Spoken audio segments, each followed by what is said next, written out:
Yo guys, this is the tutorial for the server auction feature. First, type nyo yung /ca na command guys to open the auction menu. So the items shown here guys is yung mga items na binibenta ng mga players. Example ito, this is sold by Arenel. You can also see here guys kung magkano yung presyo ng benta. So in this case, 2 coins yung benta niya sa Iron Sword. To view naman the items that you are selling, click nyo yung diamond. So, yan. All items guys na binenta nyo will expire within 7 days pag hindi pa nabili ng players. Kung gusto nyo naman i-cancel yung binenta nyo, click nyo lang yung item.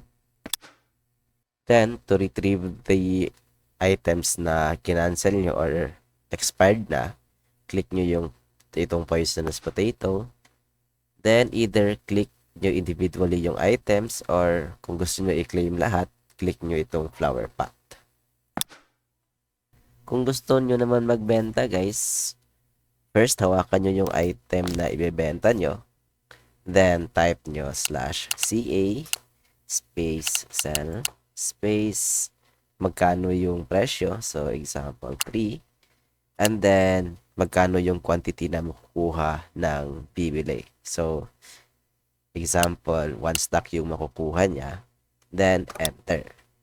Check natin guys kung nag-reflect ba yung binenta natin. /ca ulit. And, ayun. So, nag-reflect nga yung bagong benta natin. That's it for the auction tutorial guys. See you on our next video and next tutorials.